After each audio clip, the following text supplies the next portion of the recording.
भारतीय जनता पार्टीचे आमदार सुरेश धस यांनी प्रसार माध्यमांशी एका राजकीय प्रकरणावरून भाष्य करताना अभिनेत्री प्राजक्ता माळीबरोबरच दक्षिणात्य अभिनेत्री स्मृती मंदनाचं नाव घेतल्याने नवीन वादाला तोंड फुटलं आहे।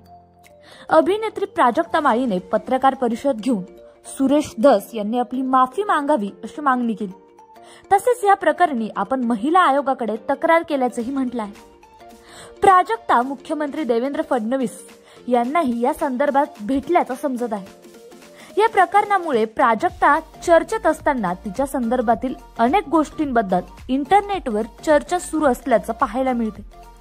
पण आज आपण चर्चा करूया की प्राजक्ताची एकूण संपत्ती किती, तिचं फार्म हाऊस कुठे आहे, अशा अनेक प्रश्न ज्यांची लोकांना उत्सुकता आहे। तर प्राजक्ता माळीने पांडू, डोक्याला shot, Manikarnika, the queen of झाशी, फुलवंती आणि इतर चित्रपटांमध्ये काम केलं आहे।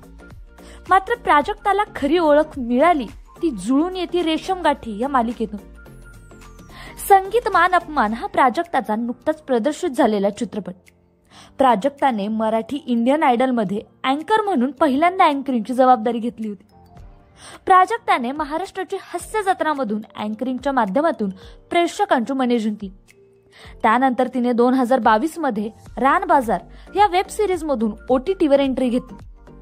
प्राजक्ता एका चित्रपटासाठी किती मानधन घेते असा प्रश्नही तुम्हाला पडला असेल, तर याचं उत्तर आहे की ती 15 ते 20 लाख रुपये एका चित्रपटासाठी मानधन घेते। अभिनयाबरोबरच प्राजक्ता दिग्दर्शनही करते। तिने चित्रपट, मालिका आणि सिरियल्सचे दिग्दर्शन केले आहे। प्राजक्ता सोशल मीडियावर प्रचंड सक्रिय असून तिचे इंस्टाग्रामवर 22,88,000हून अधिक फॉलोअर्स आहेत। तिथे ती तिच्या फोटोशूटचे व्हिडिओ, भटकन तिचे फोटो पोस्ट करून चाहत्याशी कनेक्ट राहते। प्राजक्ता अनेक मासिकांच्या मुखपृष्ठावरही झळकली आहे। यामध्ये चंदू काका सराफ ज्वेलर्स, गोविंद दूध, बिग बाजार, कसाट साडी यासारख्या अनेक ब्रँडसाठी प्राजक्ताने काम केलं आहे। प्राजक्ताने तिच्या दागिन्याचा प्राजक्ता राज नावाचा ब्रँडही लॉन्च केला आहे। ती सोनं, चांदी आणि कॉपरची लॅमिनेटेड ज्वेलरी विकते। कर्जतला प्राजक्ताचं एक फार मोठं फार्म हाऊस आहे। प्राजक्ता कुंज असं या फार्म हाऊसचं नाव आहे। एका रिपोर्टनुसार 2022 मध्ये प्राजक्ता माळीची एकूण संपत्ती ही 16 ते 40 कोटी रुपये दरम्यान होती। आता यामध्ये वाढ झाली असल्याची चर्चा आहे।